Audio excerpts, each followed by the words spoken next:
There are a handful of footballing institutions that are known for producing spectacular talents that end up moving for better pastures at bigger clubs. Clubs like Ajax, Dortmund, Porto, Sporting Lisbon, Feyenoord, Benfica have all produced world-class talents such as Cruyff, Ricardo Carvalho, Haaland, Jude Bellingham, Luiz Suarez, Ruben van Persie, Ibrahimovic, Di Maria, the list goes on, and of course, how could we forget Cristiano Ronaldo? But it's the latter of those clubs that I really want to focus on. Benfica's position as one of the best teams in Portugal, hence why they always have great young talent at their disposal. Players like the aforementioned Di Maria, Ruben, Bernardo Silva, Matic, Costa, Oblak, Ederson, David Luiz have all come through Benfica's system and managed to go on to become some of the best players in their position in the world. However, when it comes to the major exports from Benfica in the last handful of years, the players are not passing the diamond tester, if you know what I'm saying. The players who we are going to be looking at today are all under current investigation to determine if they are frauds or not. Today, boys, we're going to be focusing on Darwin Núñez, João Felix, Enzo Fernandez, and Renato Sanchez, all players who left Benfica under the premise that they were bound for glory, but have greatly underachieved since. And real quick, boys, if you guys are enjoying the video, don't forget to like, comment, and subscribe. We're doing weekly video essays, so make sure you hit that notification bell, you don't miss any of the uploads. And if you're not new to the channel, boys, welcome back. Glad to have you around for another video. With that being said, boys, let's give all of these Benfica exports the verdict that they deserve. Our first case brings Renato Sanchez to the stand. A lot of people forget the fact that Renato even had so much hype surrounding his name to begin with, which if you ask me, is a testament to how hard he flopped after leaving Benfica. The man with a million FIFA special cards came up entirely through the Benfica youth system, where he had been since 2010. After ascending through the ranks within the club, in the 15-16 season, Renato had impressed enough to finally get his call up to the first team. His technical and passing ability in the midfield position were impossible to ignore at that point, as he would come on as a sub in the 75th minute in a 4-0 victory over Tondela. Once he did make his debut, Renato firmly established himself as a starting midfielder in Benfica's setup. His tenacity and maturity at just 18 years old were exactly what Benfica needed, and the club would push on to win a domestic double this season. Renato's performances impressed even the national team, as he would be included in the 23-man squad for the Euros that season. He wouldn't be used much in the group stage games, however, once the knockout stages started, Renato would find himself as a mainstay in the starting lineup. He would eventually find himself as a European champion with his Portuguese compatriots, as they would defeat France in the final. Renato impressed so much with his appearances that he would go on to earn the Young Player of the Tournament award as well. Before the Euros even started, Renato had garnered attention from major clubs all across the continent, with Bayern Munich landing the young Portuguese signature for just 20 million euros. And when we get to some of the other players in this list and see how much they went for, this was peanuts compared to them. Although it was shocking that Bayern would go for a player that doesn't play for Dortmund, but that does go to show how good this kid really was. The contract he signed wouldn't go into effect until July 1st, meaning that with the Euros coming to an end, Renato would now make his way to Munich to join his new club. Unfortunately for the 19-year-old, he had an incredibly tough start to his time in the German Giants. In his first 6 games, Renato would find himself on the bench for 2 of those matches and would get hooked off in the other 4 due to poor performances. Talk about making a bad first impression. Renato seemingly was lacking the same characteristics that made him such a breakout star when playing for Bayern. However, his poor start with Bayern would not stop Renato from winning that year's Golden Boy Award, a prestigious award given to the best up-and-coming star in football that year. Unfortunately for Renato, after 2007, you could honestly say that this award was cursed, and he would not be an exception to this. For the rest of the campaign, Renato would greatly struggle to find any consistent playing time for Munich, and when he would play, he wouldn't really impress too much. Bayern legends would come out and label Renato as one of the 3 worst players for the club that season. Ancelotti did emphasize that he wanted Renato to stay at the club, and thus in the following season, he would be shipped out on loan to Swansea. I've seen murderers get lesser sentences than a loan to Swansea. Now you might be assuming a young Portuguese star from Bayern Munich going on loan to the lonely Swansea would completely revitalize this Swansea side and push them to lengths that they had never seen. Well, Renato's season with Swansea went probably even worse than his first season with Bayern. He would go on to miss 4 months worth of games as he would be sidelined due to injury, and when he did play this season, he averaged a 6.6 rating, which is as close to bang average as you can get. At least his passing was on point though. Swansea would eventually get relegated as they managed only 33 points in that campaign, and Renato really wouldn't face the consequences for his actions there, as he would just end up going back to Bayern Munich once the loan ended. Once Renato did return to Munich, he would finally see an upturn in his performances. While he was still not exactly the player that lit the world on fire, many people thought that Renato was getting to a better place place compared to the last couple of years. However, Renato would still struggle to become a mainstay in the side, as in the 17 Bundesliga appearances that he made, he would only start in 4 of those. Having understood that he wasn't as sharp as he once was, having lost his place in the national team setup, Renato knew that it was time for a change. Following the 18-19 season, where he would win the Bundesliga and the DFB Pokal, Renato would make a move to Lille for 18 million euros. Here, Renato would see a career renaissance. He would be a key figure in the Lille setup and was visibly much closer to the player that had won the Golden Boy award a few years back. Now averaging a 7.06 rating in Ligue 1, Renato would prove to be instrumental in Lille's championship winning run, where they dethroned PSG as the kings of France. It was in his time at Lille that Renato would finally put some respect back on his name. However, this was honestly another short peak in Renato's gradual decline. He would spend another season at Lille before making a move to PSG for 28 million euros. His time at PSG would be relatively forgettable, as he wasn't really able to make an impact due in large part to injuries once again. After PSG, Renato would find himself at Roma, where he's currently playing his football, although I don't know if playing is the right word, since once again Renato would fail to find any real playing time or notable moments, as injuries have derailed any progress that he could have made in Rome. Renato had the world at his fingertips. He impressed massively in his first breakout season with Benfica, he won the Euros, he earned a move to a European giant, even won a coveted award that poised him as the best young player in Europe. And yet since his move, Renato has not been able to shine when the lights have been the brightest. With Renato also being prone to injury, it's going to be incredibly hard for him to turn around his career at this point. He only really found success in the Lille environment, and when he's moved to other places, there really hasn't been signs of him improving or adapting to different environments as best as he can. For that reason, in the case of Renato Sanchez, we are labeling him as a certified fraud.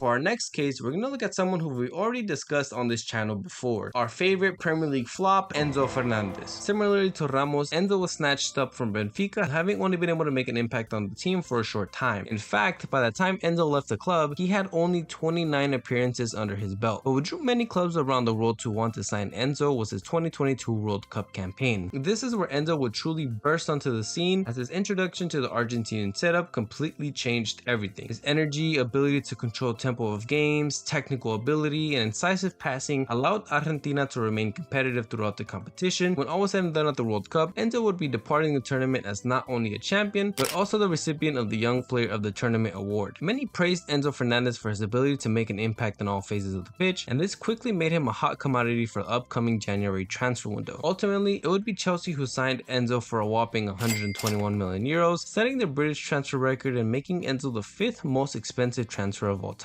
The pressure was on for Enzo as he was joining a very poor Chelsea side that was in desperate need of saving. Luckily for Chelsea, they now had this brilliant, young, dynamic, technical player at their disposal, meaning it was only going to be a matter of time until they were able to turn things around. Or so they thought. Chelsea and Enzo would go on to win only 3 games for the remainder of that campaign, with those wins coming against Leeds, Southampton, and Bournemouth. On top of that, Chelsea also sacked Potter, re-signed Lampard, and then sacked Lampard by the end of the season. They were just a club that kept on giving. Enzo would register 2 assists in this time period and had a couple of good performances, but overall did not impress much considering his price tag. Of course, players don't set their own pricing, but once they do have that figure following them around, the pressure gets cranked up to 1,000. In the following season, Chelsea signed Moises Caicedo for 116 million euros and Romeo Lavia for 62 million euros, meaning Enzo was now going to be playing alongside 2 other major money players, only heightening up the pressure even more. Well, this season was honestly more of the same from Enzo. Overall, many of his performances were not the ones that Chelsea fans were envisioning when they signed the young World Cup winner for 121 million euros. At many points in the season, Chelsea fans ran out of patience with Enzo Fernandez, as players like Conor Gallagher were greatly outperforming him in the Chelsea setup. Last time we talked about Enzo, he had a 23 win percentage in the Premier League with Chelsea, and to be fair to him, that win percentage has gone up from 23 to 30. So a little bit of props there for that slight increase in win percentage, but still nowhere near good enough. Enzo's criticisms are a bit understandable, as he was thrust into the spotlight and then managed to join the terrible Chelsea side, which arguably set back any development he could have had way back. Given the fact that Enzo has signed an extremely long contract at Stamford Bridge, it's going to be hard for him to get out of his commitments there. With that 121 million euro price tag following him around, I can honestly say that Enzo's going to be getting the verdict of fraud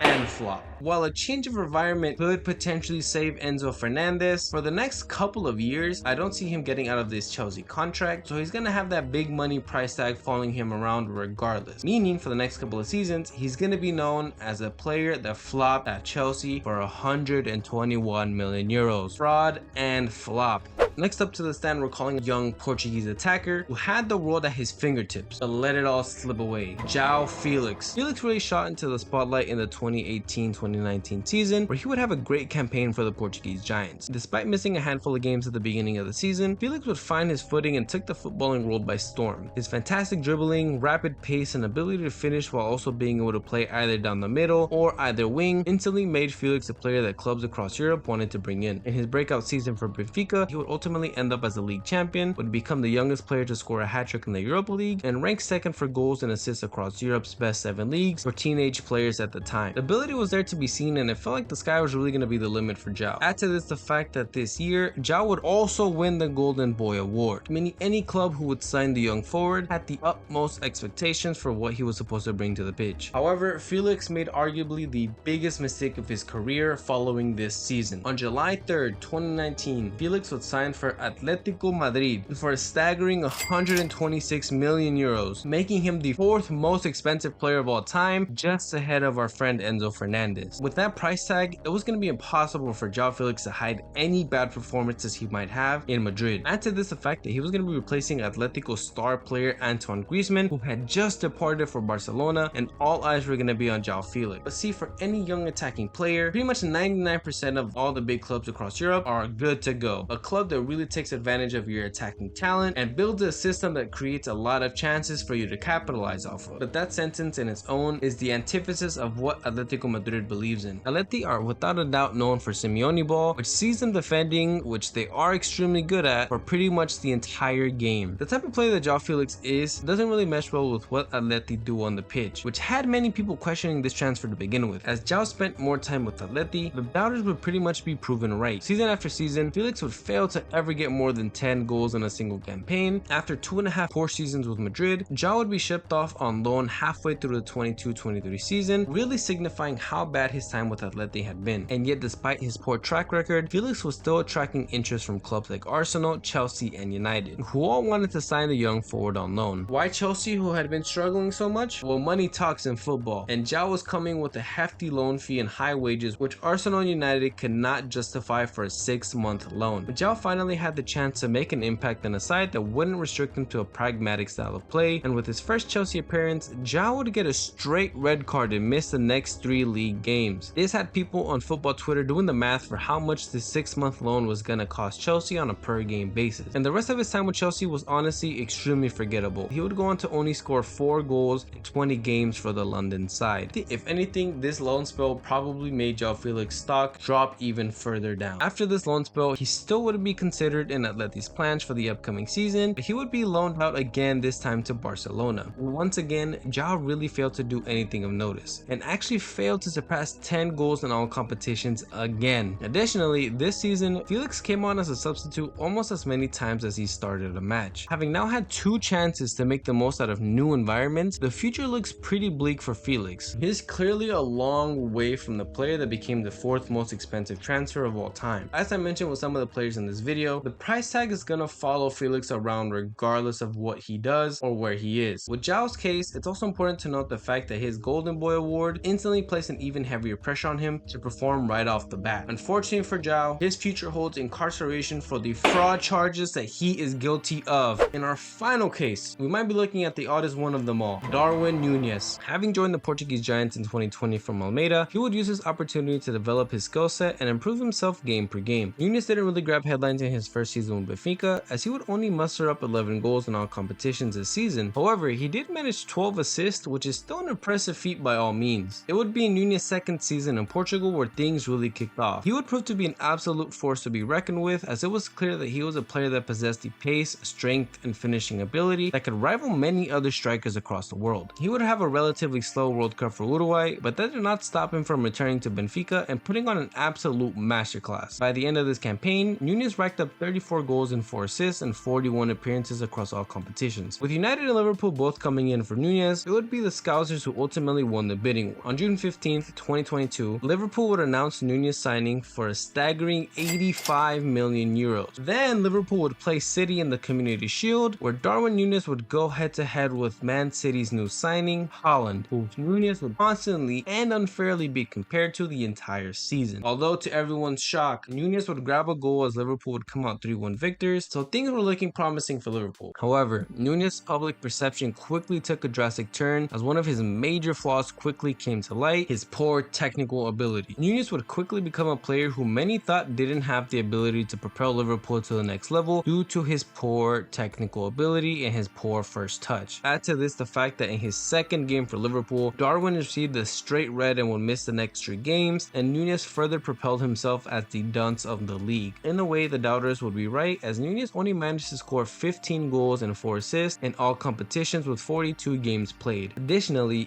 Liverpool struggled to have any consistency that season, which didn't help Nunez's form at all, and rather emphasized the idea that he may not be ready for the jump to the Premier League. To make matters even worse, Haaland, who Nunez was getting compared to, broke the Premier League scoring record as Manchester City won the treble. Like I said, unfair comparison, but the media was running with the stories. The public perception for Nunez was probably at an all-time low. In this past campaign, Nunez was able to somewhat turn his fortunes around at the club. Liverpool as a whole performed much better this year, and this would benefit Darwin as he would end off the campaign with 18 goals and 13 assists. Clearly, Darwin was beginning to contribute a lot more to the squad. Going into his 3rd season with Liverpool, things are about to change very drastically as Klopp is leaving the club for Arne Slot. Keeping all this in consideration, we're going to be placing Darwin Nunez on fraud watch for the next season, because now more than ever, Liverpool are going to need him to step up when it comes to his finishing. We might also see Salah leave, so he might get even more of a responsibility. This next season is really going to require Darwin to live up to his 80 million euro price tag. I'm not sure exactly what happened with Benfica. They're